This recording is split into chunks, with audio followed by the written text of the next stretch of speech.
Il nous vient aussi un certain niais qui a l'air plat et bête, mais qui a de l'esprit comme un démon et qui est plus malin qu'un vieux singe.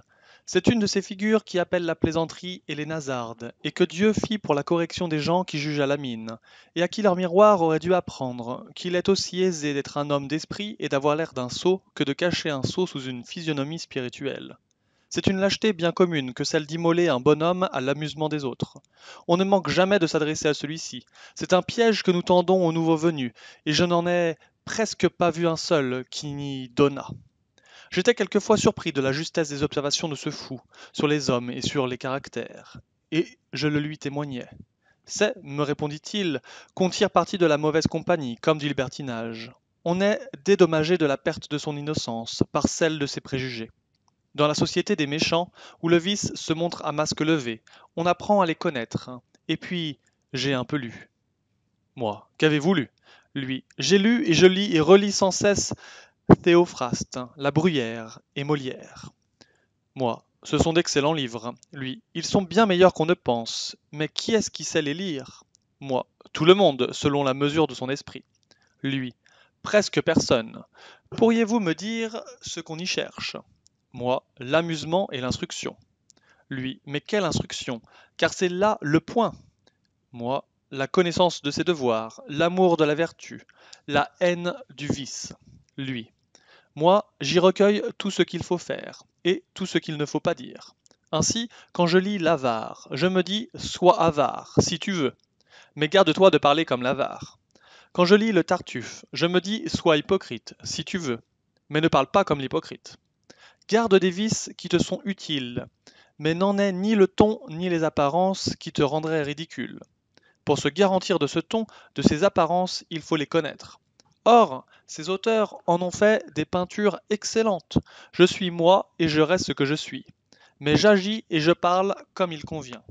Je ne suis pas de ces gens qui méprisent les moralistes. Il y a beaucoup à profiter, surtout en ceux qui ont mis la morale en action.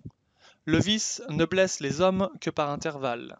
Les caractères apparents du vice les blessent du matin au soir. Peut-être faudrait-il mieux être un insolent que d'en avoir la physionomie. L'insincère n'insulte que de temps en temps. L'insolent de physionomie insulte toujours. Au reste, n'allez pas imaginer que je sois le seul lecteur de mon espèce. Je n'ai d'autre mérite ici que d'avoir fait par système, par justesse d'esprit, par une vue raisonnable et vraie, ce que la plupart des autres font par instinct. De là vient que leur lecture ne les rende pas meilleurs que moi, mais qu'ils restent ridicules, en dépit d'eux, au lieu que je ne le suis que quand je veux, et que je les laisse alors loin derrière moi, car le même art qui m'apprend à me sauver du ridicule en certaines occasions, m'apprend aussi, dans d'autres, à l'attraper supérieurement. Je me rappelle alors tout ce que les autres ont dit, tout ce que j'ai lu, et j'y ajoute tout ce qui sort de mon fond qui est, en ce genre, d'une fécondité surprenante. Moi, vous avez bien fait de me révéler ces mystères, sans quoi je vous aurais cru en contradiction. Lui, je n'y suis point, car pour une fois où il faut éviter le ridicule, heureusement, il y en a 100 où il faut s'en donner. Il n'y a point de meilleur rôle auprès des grands que celui de fou. Longtemps, il y a eu le fou du roi en titre. En aucun, il n'y a eu un titre, le sage du roi. Moi, je suis le fou de Bertin et de beaucoup d'autres. Le vôtre peut-être dans ce moment, ou peut-être vous, le mien. Celui qui serait sage n'aurait point de fou. Celui donc qui a un fou n'est pas sage. S'il n'est pas sage, il est fou. Et peut-être fut-il roi, le fou de son fou. Au reste, souvenez-vous que dans un sujet aussi variable que les mœurs, il n'y a d'absolument, d'essentiellement, de généralement vrai ou faux, sinon qu'il faut être ce que l'intérêt veut qu'on soit, bon ou mauvais, sage ou fou, décent ou ridicule, honnête ou vicieux. Si par hasard la vertu avait conduit à la fortune, ou j'aurais été vertueux, ou j'aurais simulé la vertu comme un autre. On m'a voulu ridicule, et je me le suis fait. Pour vicieux, nature seule en avait fait les frais. Quand je dis vicieux, c'est pour parler votre langue, car si nous venions à nous expliquer, il pourrait arriver que vous appelissiez vice ce que j'appelle vertu, et vertu ce que j'appelle vice. Nous avons aussi les auteurs de l'opéra comique, leurs acteurs et leurs actrices, et plus souvent leurs entrepreneurs, Corby, Moët, tout genre de ressources et d'un mérite supérieur. Et j'oubliais les grands critiques de la littérature, l'avant-coureur, les petites affiches, l'année littéraire, l'observateur littéraire, le censeur hebdomadaire, toute la clique des feuillistes. Moi, L'année littéraire, l'observateur littéraire, cela ne se peut, ils se détestent.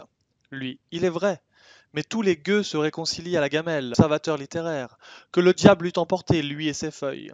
C'est ce chien de petit prêtre avare, puant et usurier qui est la cause de mon désastre. Il parut sur notre horizon hier, pour la première fois. Il arriva à l'heure qui nous chasse tous de nos repères, l'heure du dîner. Quand il fait mauvais temps, heureux celui d'entre nous qui a la pièce de 24 sols dans sa poche. Tel s'est moqué de son confrère qui était arrivé le matin crotté jusqu'à l'échine et mouillé jusqu'aux os, qui le soir rentre chez lui dans le même état. Il y en eut un, je ne sais plus lequel, qui eut il y a quelques mois un démêlé violent avec le Savoyard, qui s'est établi à notre porte. Ils étaient en compte courant. Le créancier voulait que son débiteur se liquidât, et celui-ci n'était pas en fonds. On sert, on fait les honneurs de la table à l'abbé, on le place au bout. J'entre, je l'aperçois. Comment, l'abbé? Lui, dis-je, vous présidez? Voilà qui est fort bien pour aujourd'hui, mais demain vous descendrez, s'il vous plaît, d'une assiette, après-demain d'une autre assiette, et ainsi d'assiette en assiette, soit à droite, soit à gauche, jusqu'à ce que la place que j'ai occupée une fois avant vous, Fréron une fois après moi, Dora une fois après Fréron, Palissot une fois après Dora, vous deveniez stationnaire à côté de moi, pauvre plat bougre, comme vous, qui siedo sempre come un maestoso cazzo fra due coglioni. L'abbé, qui est bon diable et qui prend tout bien, se mit à rire. Mademoiselle, pénétrée de la vérité de mon observation et de la justesse de ma comparaison, se mit à rire. Tous ceux qui siégeaient à droite et à gauche de l'abbé et qui l'avaient reculé d'un cran se mirent à rire. Tout le monde rit, excepté monsieur qui se fâche et me tient des propos qui n'auraient rien signifié si nous avions été seuls. Rameau, vous êtes un impertinent. Je le sais bien. Et c'est à cette condition que vous m'avez reçu, un faquin comme un autre, un gueux. Est-ce que je serais ici sans cela? Je vous ferais chasser. Après dîner, je m'en irai de moi-même. Je vous le conseille. On dîna. Je n'en perdis pas un coup de dent. Après avoir bien mangé et bu largement, car après tout, il n'en aurait été ni plus ni moins, Messer Gaster est un personnage contre lequel je n'ai jamais boudé. Je pris mon parti et je me disposais à m'en aller. J'avais engagé ma parole en présence de tant de monde qu'il fallait bien le tenir. Je fus un temps considérable à rôder dans l'appartement, cherchant ma canne et mon chapeau où ils n'étaient pas, et comptant toujours que le patron se répandrait dans un nouveau torrent d'injures, que quelqu'un s'interposerait, et que nous finirions par nous raccommoder, à force de nous fâcher. Je tournais, car moi je n'avais rien sur le cœur. Mais le patron, lui, plus sombre et plus noir que l'Apollon d'Homère, lorsqu'il décroche ses traits sur l'armée des Grecs, son bonnet une fois plus renfoncé que de coutume se promenait en long et en large, le poing sous le menton. Mademoiselle s'approche de moi. Mais, mademoiselle, qu'est-ce qu'il y a donc d'extraordinaire? Ai-je été différent aujourd'hui de moi-même? Je veux qu'il sorte. Je sortirai, je ne lui ai pas manqué. Pardonnez-moi, on invite monsieur l'abbé, et c'est lui qui s'est manqué à lui-même en invitant l'abbé, en me recevant et avec moi tant d'autres bellitres tels que moi. Allons, mon petit Rameau, il faut demander pardon à monsieur l'abbé. Je n'ai que faire de son pardon. Allons, allons, tout cela s'apaisera. On me prend par la main, on m'entraîne vers le fauteuil de l'abbé. J'étends les bras, je contemple l'abbé avec une espèce d'admiration, car qui est-ce qui a jamais demandé pardon à l'abbé? L'abbé, lui dis-je, l'abbé, tout ceci est bien ridicule, n'est-il pas vrai? Et puis je me mets à rire, et l'abbé aussi. Me voilà donc excusé de ce côté-là, mais il fallait aborder l'autre. Et ce que j'avais à lui dire était une autre paire de manches. Je ne sais plus trop comment je tournais mon excuse. Monsieur, voilà ce fou. Il y a trop longtemps qu'il me fait souffrir, je n'en veux plus entendre parler. Il est fâché. Oui, je suis très fâché. Cela ne lui arrivera plus, qu'au premier faquin.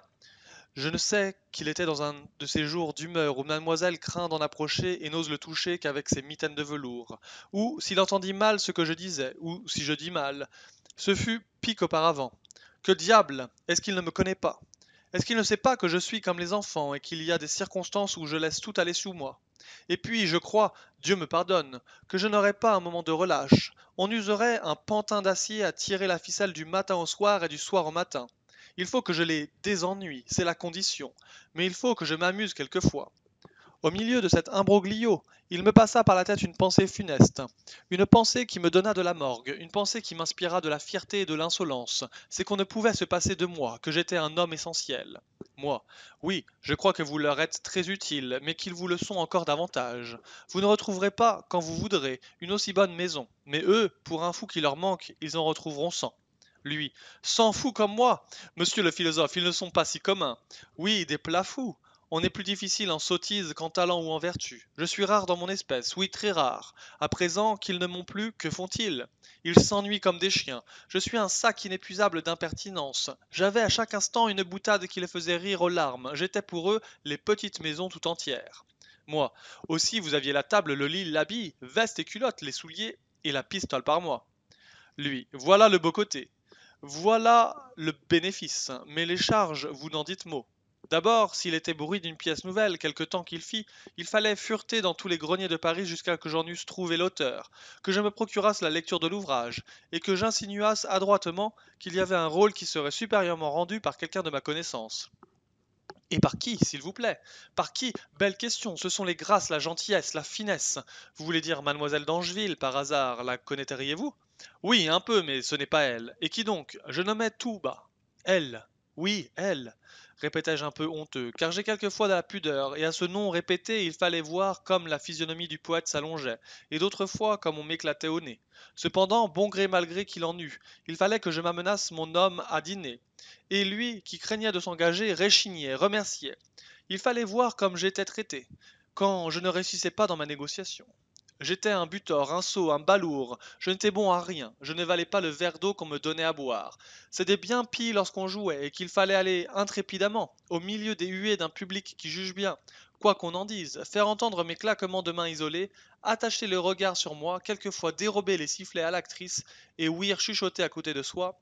C'est un des valets déguisés de celui qui couche, ce maraud-là se taira-t-il? On ignore ce qui peut déterminer à cela, on croit que c'est ineptie, tandis que c'est un motif qui excuse tout. Moi, jusqu'à l'infraction des lois civiles, lui. À la fin, cependant, j'étais connu, et l'on disait oh, c'est Rameau. Ma ressource était de jeter quelques mots ironiques qui sauvassent du ridicule mon applaudissement solitaire, qu'on interprétait à contresens. Convenez qu'il faut un puissant intérêt pour braver ainsi le public assemblé, et que chacune de ces corvées valait mieux qu'un petit écu. Moi, que ne vous faisiez-vous prêter moins forte? Lui, cela m'arrivait aussi, je glanais un peu là-dessus. Avant que de se rendre au lieu du supplice, il fallait se charger la mémoire des endroits brillants où il importait de donner le ton. S'il m'arrivait de les oublier et de me méprendre, j'en avais le tremblement à mon retour. C'était un vacarme dont vous n'avez pas d'idée. Et puis à la maison, une meute de chiens à soigner. Il est vrai que je m'étais sottement imposé cette tâche. Des chats dont j'avais la surintendance. J'étais trop heureux si Mikou me favorisait d'un coup de griffe qui déchira ma manchette ou ma main. Cricket est sujette à la colique, c'est moi qui lui frotte le ventre. Autrefois, mademoiselle avait des vapeurs, ce sont aujourd'hui des nerfs. Je ne parle point d'autres indispositions légères dont on ne se gêne pas devant moi. Pour ceci, passe. Je n'ai jamais prétendu contraindre. J'ai lu, je ne sais où, qu'un prince surnommé le Grand restait quelquefois appuyé sur le dossier de la chaise percée de sa maîtresse. On en use à son aise avec ses familiers, et j'en étais ces jours-là plus que personne. Je suis l'apôtre de la familiarité et de l'aisance.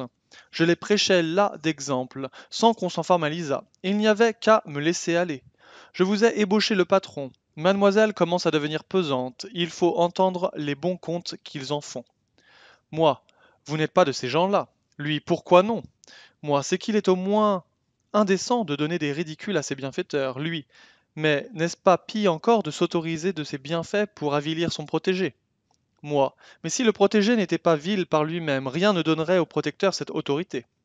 Lui, mais si les personnages n'étaient pas ridicules par eux-mêmes, on n'en ferait pas de bon compte. Et puis, est-ce ma faute s'ils s'encanaillent? Est-ce ma faute lorsqu'ils se sont encanaillés si on les trahit, si on les bafoue? Quand on se résout à vivre avec des gens comme nous, et qu'on a le sens commun, il y a je ne sais combien de noirceurs auxquelles il faut s'attendre. Quand on nous prend, ne nous connaît-on pas pour ce que nous sommes, pour des âmes intéressées, viles et perfides? Si l'on nous connaît, tout est bien. Il y a un pacte tacite qu'on nous fera du bien et que tôt ou tard nous rendrons le mal pour le bien qu'on nous aura fait.